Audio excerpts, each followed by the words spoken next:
Aujourd'hui, on va parler d'un sujet que presque personne n'aborde avec clarté. Pas les coachs, pas les vidéos de dating, pas les pseudo-experts en relations. Parce que comprendre une femme, ce n'est pas juste poser des questions jusqu'à ce qu'elle craque. Ce n'est pas non plus jouer au détective ou la pousser dans ses retranchements. C'est une autre dimension. Ce que personne ne vous dit vraiment, c'est que la vérité ne se trouve pas en surface. Elle se lit dans l'énergie, dans la perception et surtout dans la position que tu occupes dans la dynamique. Les femmes ne mentent pas pour le plaisir. Elles mentent pour préserver une image, une illusion, un contrôle. Et si tu ne comprends pas ce jeu psychologique, tu n'auras jamais la vraie version, seulement celle qu'elles pensent que tu peux supporter. C'est exactement là que la plupart des hommes échouent. Ils réagissent, ils veulent des réponses, ils insistent. Mais l'homme qui a compris cette logique, l'homme qui maîtrise cette énergie, il agit différemment et tout change. Mais avant de t'en parler, laisse-moi te montrer les 5 lois essentielles pour obtenir la vérité d'une femme, sans la forcer, sans supplier, sans t'énerver, juste en incarnant un autre niveau de présence masculine. Première, elle dit la vérité quand elle croit que vous la connaissez déjà. C'est peut-être l'une des lois psychologiques les plus sous-estimées. Les gens, pas seulement les femmes, adaptent leur version de la réalité à ce qu'ils pensent que l'autre sait déjà. Et ça, c'est une porte d'entrée directe vers la vérité. Quand une femme te ment, ce n'est pas forcément par méchanceté. C'est souvent un mécanisme de protection. Elle protège son image, son contrôle sur la situation, sa version de l'histoire. Mais si elle pense que tu sais déjà, que tu as compris quelque chose, même si tu n'as jamais rien dit, alors, dans son esprit, mentir devient dangereux. Parce que si elle se fait attraper, c'est encore pire que d'avoir dit la vérité dès le début. C'est là que ton positionnement entre en jeu. Tu ne demandes pas la vérité, tu la suggères par ton comportement. Tu observes sans juger, tu fais sentir subtilement que tu vois les choses, que tu n'as pas besoin de preuves pour comprendre ce qui se passe. Les femmes sont hypersensibles à ça. Elles captent l'énergie, le ton, l'attitude. Si tu parais naïf, elles te servent la version grand public. Mais si tu donnes l'impression de lire entre les lignes, elles se sentent obligées de revoir leur stratégie. Deuxième, pose la question. Et tais-toi, c'est contre-intuitif, surtout pour un homme en quête de vérité. On pense qu'en insistant, en posant la question encore et encore, on finira par avoir une réponse sincère. Mais la vérité, c'est que plus tu insistes, plus tu montres que tu es émotionnellement impliqué et donc vulnérable. Le vrai pouvoir est dans le silence. Pose la question une seule fois.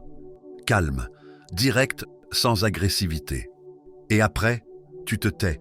Ce silence, c'est pas juste une pause, c'est une pression psychologique. Un vide inconfortable qu'elle va vouloir combler. Et dans ce malaise, il y a une faille. Si elle a quelque chose à cacher, ça la travaille. Elle remplit le silence, souvent avec des bouts de vérité. Pas parce qu'elle veut, mais parce qu'elle ne supporte pas ce poids intérieur. Les mots n'ont jamais autant de valeur que l'énergie avec laquelle tu les portes. Ton calme est plus puissant que sa résistance, et ton silence bien maîtrisé vaut 1000 questions. Troisième, la vérité se cache dans le trop-plein. Une vérité simple ne demande pas 1000 détours. Quand une femme répond à une question de manière claire, posée, concise, même si c'est désagréable à entendre, c'est souvent sincère. Mais quand elle se perd dans les détails, quand elle s'emballe, enrobe ses réponses de justification, de contexte, d'histoires à tiroir, fais attention. Ce trop-plein est une stratégie inconsciente, une tentative de te noyer sous les informations pour t'éloigner de ce qui compte vraiment. Elle espère que tu te perdes dans les branches pour ne jamais voir la racine. Ta force, ici, c'est la lucidité. Tu ne te laisses pas hypnotiser. Tu restes concentré sur ce qu'elle n'a pas dit, ce qu'elle évite, ce qu'elle survole trop rapidement. La vérité se cache souvent dans les silences, pas dans les longues phrases. Quatrième, change le cadre. Beaucoup d'hommes tombent dans le piège de la supplication émotionnelle. Sois honnête avec moi. Mais cette phrase, elle sent le manque. Elle sent l'attachement. Elle sent la peur. Et la peur, c'est le terrain parfait pour qu'elle garde le contrôle. Alors on change d'angle. On ne demande plus la vérité comme une faveur. On présente la vérité comme une base nécessaire pour prendre une décision. Tu dis, par exemple, « Je ne suis pas là pour débattre, j'ai juste besoin de savoir où j'en suis pour agir en conséquence. » Là, tu ne lui demandes plus son honnêteté. Tu l'informes que son discours aura des conséquences. Tu transformes la dynamique. Elle ne détient plus le pouvoir de t'offrir ou te refuser une version. Elle fait face à un choix, dire ou mentir, mais avec une conscience claire que tout se joue sur sa prochaine réponse. 5e. Elle s'ouvre quand tu te fermes émotionnellement. C'est un des paradoxes les plus puissants dans la psychologie féminine. Tant qu'elle sent que tu tiens à sa version, elle a le pouvoir. Elle sait que tu veux comprendre, que tu veux sauver quelque chose, que tu espères un éclaircissement. Elle peut jouer avec cette attente, elle peut filtrer, orienter, contrôler. Mais le jour où tu cesses d'attendre, le jour où tu te détaches vraiment, pas en jouant l'indifférence, mais en la ressentant intérieurement, elle sent que quelque chose lui échappe. Elle perd la main. Et c'est là que le masque tombe, parce qu'elle sent qu'elle n'a plus le temps, qu'elle peut perdre l'avantage, et ce sentiment déclenche une urgence chez elle. Elle peut commencer à dire la vérité, non pas parce qu'elle en a envie, mais parce qu'elle veut garder une forme d'impact émotionnel sur toi. Ironique, hein? Tu obtiens la vérité quand tu n'en as plus besoin, parce que ton détachement l'oblige à poser ses cartes. Elle sent que son emprise fond, et elle tente de rattraper ce qu'elle peut. Retenez ceci les gars, comprendre une femme, ce n'est jamais une question de contrôle, c'est une question de perception, d'énergie, de lecture fine.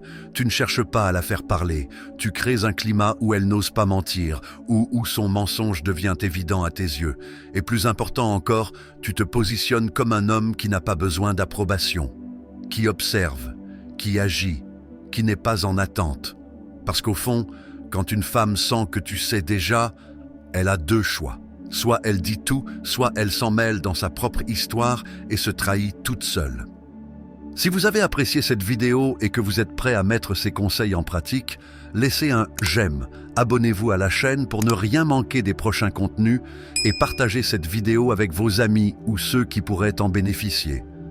Je compte sur vous pour soutenir la chaîne et faire en sorte que ces idées arrivent à un maximum de personnes. Merci de m'avoir suivi jusqu'ici et à très bientôt pour de nouvelles vidéos.